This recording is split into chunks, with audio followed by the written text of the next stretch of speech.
Salut la Dream Team! Aujourd'hui on se retrouve pour une vidéo sur Frères des ours. Mais avant de commencer cette vidéo, nous allons souhaiter un joyeux anniversaire à Mickey. Et du coup nous avons hâte d'être le week-end prochain puisque comme vous le savez, nous allons à Disneyland Paris. Et nous allons en profiter pour justement lui souhaiter un super joyeux anniversaire. Et maintenant on va fermer cette parenthèse et nous intéresser au film Frères des ours. Frères des ours est un long métrage Disney sorti en 2004 et réalisé par Robert Walker et Aaron Blaise.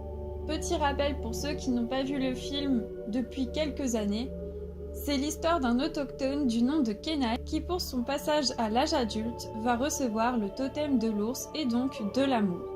Vexé de ne pas avoir eu un totem viril, celui-ci décide de tuer l'ours qui a mangé les provisions de saumon qu'il avait mal emballées. Son frère aîné voulant l'empêcher de commettre cet acte, périra malheureusement dans le glacier. Toujours fixé par cette envie de prouver sa virilité et de maintenant vouloir venger son frère, il va tuer l'ours et l'esprit de son frère aîné va le changer en ours afin de lui ouvrir les yeux sur le monde qui l'entoure. Pour retrouver son apparence humaine, il va faire équipe avec l'ourson pour lequel il a tué sa mère et vont se rendre tous deux à l'endroit où la lumière touche la terre. Ils vont devoir cependant rester sur leur garde face au chasseur Denai, l'autre grand frère de Kenai, qui pense que l'ours qui a tué ses deux frères n'est autre que Kenai sous sa forme d'ours.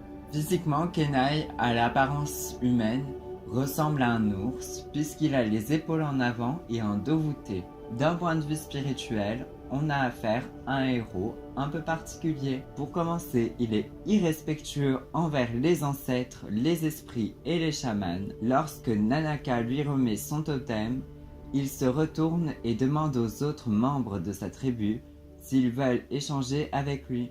Selon lui, les animaux n'ont aucune conscience, c'est pourquoi il se montrera aux dieux avec Koda jusqu'à leur arrivée à la fête du saumon, où là il prendra conscience que les ours vivent exactement de la même manière que nous, puisqu'ils pêchent, rigolent, partagent de bons moments et se racontent des histoires. Heureusement pour nous, la seule chose qui nous attache à lui et qui fait que nous arrivons à l'accepter repose sur l'amour qu'il porte envers ses frères. En résumé, pendant au moins 30 minutes, nous avons un héros fermé d'esprit, irrespectueux, odieux et qui souhaite devenir un homme en commettant un meurtre. Il n'a donc rien du cliché des autochtones. Kenai incarne étrangement le stéréotype d'un cow-boy qui souhaite exterminer les Indiens, ici symbolisés par les animaux, pour devenir un homme. Bref, un vrai cow-boy solitaire qui contre son gré devra voyager à la conquête de l'endroit où les lumières touchent la terre en compagnie d'un ourson naïf, optimiste, mais très attachant. Toujours dans cet esprit de cow-boy, Kenai va vouloir passer une bonne partie de leur trajet à dos de mammouth, ce qui laissera place à un vent de légèreté et de liberté. D'ailleurs, ce n'est pas pour rien que ce film comporte énormément de plans de grand ensemble avec des paysages en couper le souffle. Certes, nous n'avons pas Monument Valley en arrière-fond, mais les paysages de Yellowstone et du Canada. Dernier point en ce qui concerne le western et qui nous semble assez important à évoquer, c'est la place de la femme dans Frères des ours. Ce n'est pas du sexisme si la majorité des personnages sont masculins. Comme dans tous les westerns, la femme ne fait pas beaucoup d'apparitions. Cependant, c'est elle qui maintient la société dans un parfait équilibre. Ce sont les personnes les plus sensées et les plus humaines. C'est le cas de la chamane Nanaka et de la mère de Koda. Toutefois, nous avons tout de même Stika qui se montre comme étant le porteur d'espoir en ce qui concerne l'humanité. On a affaire à une véritable tragédie s'ouvrant par un prologue. Au théâtre, celui-ci servait de scène d'exposition, nous plaçant dans le contexte tout en nous présentant les personnages ainsi que leur destinée. Ici, il prend la forme d'une chanson dont les paroles sont « Grands esprits de tous les êtres, montrez-nous la voie. En nous, insufflez vos vérités. Montrez-nous qu'à vos yeux, nous sommes tous pareils, tous frères sur cette terre. » Notre introduction met en avant la relation entre les trois frères ainsi que le complexe de virilité qui hante Kenai. Malgré que l'histoire se finisse en nous laissant une lueur d'espoir en ce qui concerne l'humanité, nous parlons bien de tragédie étant donné que nous avons le thème de la mort et de la destinée. Et oui, bien plus qu'un simple totem, cet ours en bois représente aussi le destin de notre héros. Si on vous dit heureux qui comme Ulysse a fait un beau voyage, ou comme celui-là qui conquit la toison, et puis est retourné plein d'usages et raisons, vivre entre ses parents le reste de son âge, quand reverrai-je, hélas, de mon petit village, fumer la cheminée et en quelle saison? Oui, nous sommes aussi dans une épopée laissant place à un long voyage complètement atypique et philosophique. Celui-ci se terminera sur le retour de Kenai qui passe au milieu de sa tribu en compagnie de Koda. On pourrait croire que c'est le retour tant attendu du roi dont le peuple lui ferait un passage afin de l'accueillir comme il se doit. Lorsque Kenai fait face aux dessins et aux empreintes faisant appel au spirituel, la composition des plans laisse volontairement un grand espace vide au-dessus de la tête des personnages.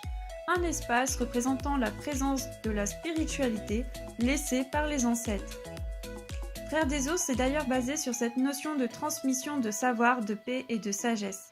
D'ailleurs, c'est Denahi qui raconte l'histoire à la jeune génération. Si vous avez le DVD ou si vous l'avez vu au cinéma, vous avez dû remarquer que le début du film s'ouvre dans un format d'écran 1.85 2.1. Ce format et cette réduction de notre champ de vision nous montrent à quel point Kenai est fermé d'esprit. Selon lui, les animaux n'ont pas d'âme, ce ne sont que des monstres. Et du moment où il se réveille dans son nouveau corps d'ours, le format de l'image passe à celui du cinémascope 2.35 2.1. Il va devoir porter un nouveau regard sur le monde qui l'entoure. Nanaka insiste bien sur ce fait, puisqu'elle lui dit qu'il aura une toute nouvelle vision. Autre aspect assez spirituel mais qu'on peut classer aussi dans les références, c'est la transformation.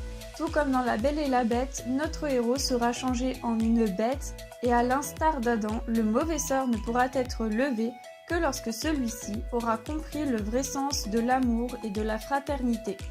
Il va donc devoir apprendre de ses erreurs. D'ailleurs, la transformation et le lever de Kenai et donc de la bête se fait exactement de la même façon que dans le film de Disney La Belle et la Bête.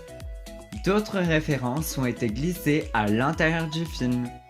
Dès les premières minutes, nous avons Kenai et ses frères qui se mettent à l'abri derrière un tronc d'arbre, car ils sont poursuivis par un troupeau de caribous, le tout bien sûr en plein milieu d'une pente. Vous n'avez pas trouvé le film? Les réalisateurs vous ont laissé un deuxième indice. Lorsque Kenai et Koda traversent un endroit désertique rempli de cratères, ils se trouvent à un moment donné devant un squelette de crâne de mammouth.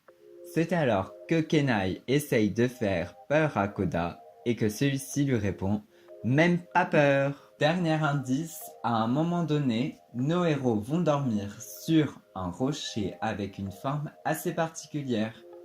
Et oui, c'est en hommage à l'un des plus grands chefs-d'œuvre des studios Disney, Le Roi Lion. Je vous invite ainsi à voir la vidéo qu'on a fait sur Le Roi Lion.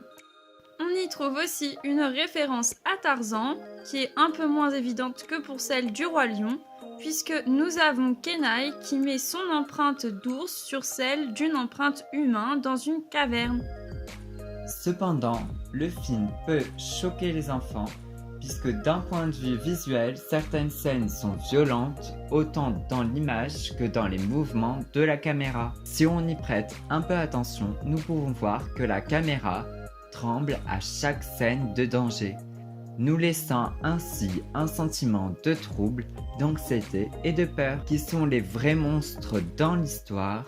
Eh bien, ce tableau est illustré par le dessin de l'ours et de l'homme avec une lance. Mais elle est évoquée aussi lors d'un flashback de Kenai où l'on voit des morceaux d'images relatives au meurtre saccadés par des éclairs. Malheureusement pour l'entreprise Disney, Frères des Ours n'a pas eu le succès qu'il aurait dû avoir.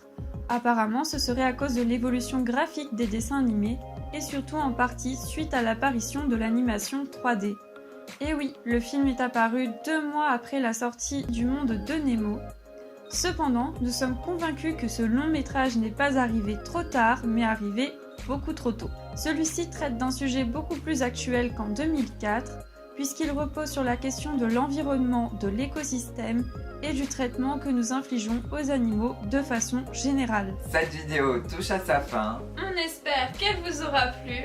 N'hésitez pas à vous abonner et à nous suivre sur Instagram. Afin de ne pas manquer notre séjour à Disneyland Paris. Et on se dit à la semaine prochaine pour une nouvelle vidéo. Ciao!